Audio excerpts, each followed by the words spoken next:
যেটা আমরা শুনুন প্লিজ, আমি নোট প্রেস কনফারেন্স, আমরা যেটা আছে আমি আমাদের ফোর্স অফিসার যারা আছে ওদের সঙ্গে কথা বলতে এসেছিলাম।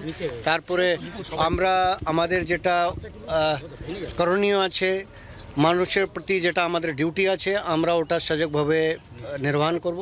আমি আপনার সকলকে আপনাদের মাধ্যমে সকল যারা এখানকার আছে, যাদের যে যে সমস্যা আছে, ল্যান্ড সংক্রান্ত সমস্যা, অন্য কেউ যদি কেউ টর্চার করে থাকে, অন্য কিছু বলে থাকে, আমরা সকলের ব্যবস্থা নেব। যে যে আইন ভেঙেছে সকলের বিরুদ্ধে ব্যবস্থা নেওয়া হবে। ঠিক আছে, থ্যাংক ইউ। সমীরবাবু, গতকাল ডিজি সন্দেশখালী যাওয়ার পরেই তীব্র জল্পনা ছড়ায় যে শিবু হাজরা, উত্তম সর্দারের পর এবার কি তাহলে জালে শেখ শাহজাহান। কিন্তু আমরা দেখলাম আজ সকালে সে ডিজি তিনি সন্দেশখালী থেকে বেরিয়ে এলেন এবং তার আগে তিনি জানিয়েছেন যে যারা আইন নিজেদের হাতে নেবে তাদের শাস্তি হবেই। কি বলবেন? পুলিশের জালে শেখ শাহজাহান নয়, শাহজাহান আছে পুলিশের রান্নাঘরে। রাজীব কুমার যিনি বর্তমানে ডিজি, তিনি গেছেন, টহল দিয়েছেন বিভিন্ন গ্রামে। সেটার পরে তিনি যাবার আগে বলে গেছেন যারা আইন নিজের হাতে তুলে নিয়েছে তাদের শাস্তি হবে। এর আগেও তিনি একজন পদস্থ অধিকর্তা ছিলেন পশ্চিমবঙ্গ পুলিশের। তখন তিনি কি ব্যবস্থা নিয়েছিলেন? ব্যবস্থা যদি উনি নিতে যান তাহলে ওই ডিজি পদে উনি থাকতে পারবেন না। কারণ যেটা হয়েছে সেটা হয়েছে সম্পূর্ণভাবেই পুলিশের সহযোগিতায়, পুলিশের বদান্যতায় এবং তৃণমূল কংগ্রেসের সর্বোচ্চ নেতৃত্বের আশীর্বাদে। শাহজাহান তৃণমূলের কর্মসূচি রূপায়িত করেছিল। তৃণমূলের যে রাজনৈতিক দর্শন, জো জিতা ও সিকান্দার, লিড চাই, লিড, বুথের লিড। যদি বুথের লিড দিতে পারেন তাহলে বুঝতে হবে ওর কোনো অপরাধ নেই। সেই তত্ত্বের উপর নির্ভর করেই এ রাজ্যে প্রশাসন চলছে। শাহজাহান কোথায় আছে, কিভাবে আছে, কখন আছে, এটা পুলিশেরও জানা, তৃণমূল নেতৃবৃন্দেরও জানা।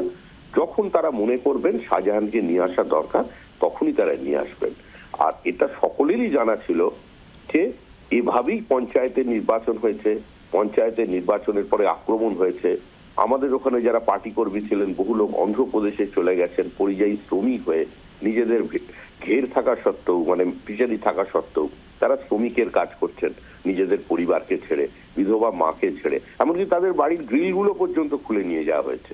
প্রতিহিংসা, বর্বরতা, হিংস্রতা কোন জায়গায় পৌঁছলে আজকে এ ধরনের ঘটনা ঘটে?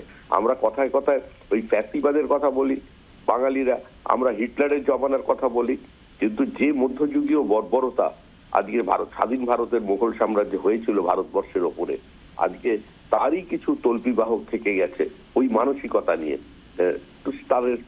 তার মতো করে কাজকর্ম চলেছে, এটা মনে করার কোনো কারণ নেই।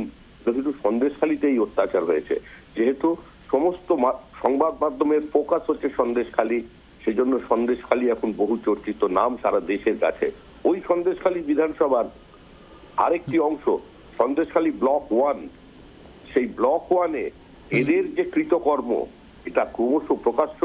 আপনারা অনেক নতুন নতুন তথ্য পাবেন, আপনাদের সংবাদ মাধ্যম অনেক নতুন রসদ পাবে। খালি একটু অপেক্ষা করুন।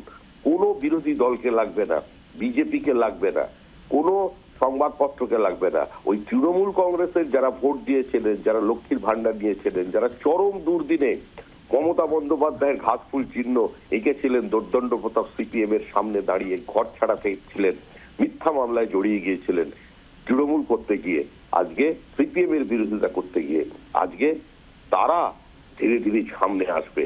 তারাই ওখানকার প্রকৃত অনেক অজানা কথা আপনারা জানতে পারবেন। তারপর জানবেন যে কিভাবে দেশ বিরোধী কার্যকলাপ চলেছে আজকে দিনের পর দিন ওই সন্দেশখালী 1 নম্বরের জায়গায়, কিভাবে জেহাদি কনসেপ্ট ওখানে নিয়ে আসা হয়েছে, কিভাবে ওখানে বিভিন্ন জায়গায় স্লোগান উঠেছে, এগিয়ে চলো, এগিয়ে চলো, ঝাঁপিয়ে পড়ো, ঝাঁপিয়ে পড়ো, বাংলাদেশে ঝাঁপিয়ে পড়ো, শেখ হাসিনাকে ফাঁসিতে তোলো, শেখ হাসিনার গলায় দড়ি টানো। এই যে গান, এই যে দিনের পর দিন হয়েছে, কেউ কোনো ব্যবস্থা নেয়নি। আমরা খালি করণ্যে রোদন হয়েছে আমাদের, আমরা বারবার অভিযোগ করেছি, অভিযোগ শোনেনি। সময় আসছে সব প্রকাশিত হবে। কিভাবে রোহিঙ্গাদের দানপত্র পাঠানো হয়েছে, কিভাবে রোহিঙ্গাদের নিয়ে গিয়ে নৌকোতে কোন ঘাটে তাদের রেখে দেওয়া হয়েছে, তাদের কাজ করানো হচ্ছে, সব জানবে। এটা পশ্চিমবঙ্গের নিরাপত্তার প্রশ্ন, এটা তৃণমূল বিজেপি সিপিএম এর প্রশ্ন নয়, এটা কংগ্রেসের প্রশ্ন নয়। পশ্চিমবঙ্গের বর্তমান প্রজন্মের স্বার্থে তৃণমূল পরিবারে যে শিশুগুলো জন্মাচ্ছে, হ্যাঁ, তৃণমূল পরিবারে তাদের ভবিষ্যতের স্বার্থে, তাদের নিরাপত্তার স্বার্থে এবং সর্বোপরি পশ্চিমবঙ্গের অখণ্ডতার স্বার্থেই আজকে সবাইকে ঐক্যবদ্ধ হতে হবে। এবং আপনারাও অপেক্ষা করুন, আরো নতুন কত তথ্য পান, যত দিন যাবে তত নতুন নতুন গল্প আপনাদের কাছে চলে আসবে। ধন্যবাদ। বিজেপি নেতা শ্রমিক ভট্টাচার্য আমাদের সঙ্গে ছিলেন টেলিফোনে। এই মুহূর্তে আমাদের সঙ্গে টেলিফোন লাইনে রয়েছেন সিপিআইএম নেতা সুজন চক্রবর্তী। সুজনবাবু, রাতভর সন্দেশখালীতে থাকার পর, বিভিন্ন জায়গায় টহল দেওয়ার পর, একাধিক বৈঠক করার পর আজ সকালে সন্দেশখালী ছেড়েছেন রাজ্য পুলিশের ডিজি, এবং ছাড়ার আগে তিনি শাহজাহান প্রশ্নে সরাসরি কিছু না জানালেও তার বক্তব্য, যারা আইন হাতে নিয়েছে তাদের শাস্তি হবেই। কি বলবেন? দেখুন, জানুয়ারি মাসের 7-8 তারিখ নাগাদ, বোধহয় 1.5 মাস আগে, কলকাতায় বসে যা বলেছিলেন ডিজি, দাড়ি, কমা, সেমিকোলন সহ একই কথা বললেন 1.5 মাস পরে সন্দেশখালীতে গিয়ে। 1.5 মাস সময় লাগলো একই কথা বলার জন্য, কোনো অ্যাকশন ছাড়া। 1.5 মাস ধরে একটা পুলিশ, গোটা প্রশাসন, রাজ্য সরকার, তারা শাহজাহানকে গ্রেপ্তার করতে পারলো না। 1.5 মাস আগে উনি বলেছিলেন ব্যবস্থা নেব, 1.5 মাস ধরে ব্যবস্থা নিলেন না। রাজীব কুমার একজন এফিশিয়েন্ট অফিসার বলে যারা বলেন, তারা কি বুঝতে পারছেন যে পুলিশ মন্ত্রীর নির্দেশে কত ইনএফিসিয়েন্সির পরিচয় দিচ্ছেন? কোনো অ্যাকশন নিতে পারলেন না, সারাদিন সন্দেশখালী থাকলেন। মায়েদের কথা শুনেছেন না শোনেননি? সারাদিন সন্দেশখালী থাকলেন। ওই যে গণধর্ষণ কাণ্ডে শিবুর সঙ্গে আরো যে 2 জনের নাম অভিযুক্ত, তাদের গ্রেপ্তার করতে পারলেন না? করেননি। তাহলে কি করলেন? যারা অভিযুক্ত গণধর্ষণে, তাদের অ্যারেস্ট করতে পারলেন না। শেখ শাহজাহান, তাকে অ্যারেস্ট করতে পারলেন না। বরং অভিযুক্ত গণধর্ষণে যারা, তাদের অভিযোগের ভিত্তিতে নিরাপদ সর্দার, প্রাক্তন এমএলএ, তাকে গ্রেপ্তার করতে পেরেছে। এইটা যে পুলিশের কৃতিত্ব। আমি জানি না উনি সারাদিন ধরে থেকে ওখানে কি পুলিশের মরালকে বুস্ট দিতে চেয়েছে যে আমরা কিছুই করতে পারি না, আমরা অযোগ্য, আমরা দলতন্ত্রে চলি, মুখ্যমন্ত্রী যা বলবে সে নিয়ে উঠবো আর বসবো। তবু ভাই, উর্দির মর্যাদা রেখো না, কিন্তু বিরোধীদের নিশ্চিহ্ন করতে হবে। এই এই এই বোঝাতে গেছিলেন নাকি?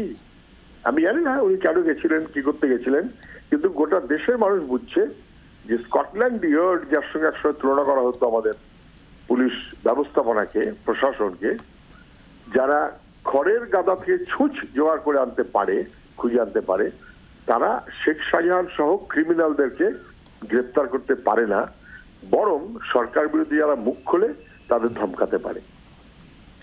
ধন্যবাদ। সিপিআইএম নেতা সুজন চক্রবর্তী আমাদের সঙ্গে ছিলেন টেলিফোন লাইনে।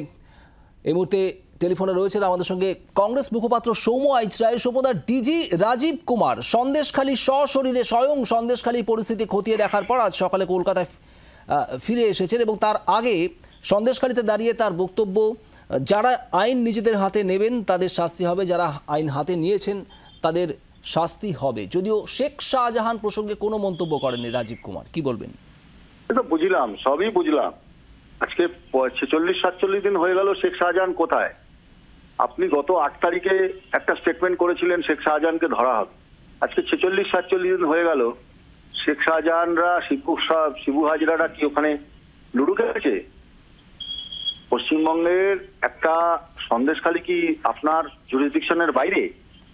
পুলিশ কি চায় না? কার নির্দেশে তাহলে ধরা হচ্ছে না? শেখ শাহজাহান কি বায়বীয় পদ্ধতিতে উবে গেল? এত বড় অন্যায় অপরাধ করার পরে পশ্চিমবাংলার পুলিশের কার্যকারিতা সম্বন্ধে আমাদের কোনো বক্তব্য নেই। এফিশিয়েন্ট পুলিশ বাহিনী, তাহলে কি পুলিশ কার্যত তৃণমূলের দলদাসে রূপান্তরিত হয়েছে?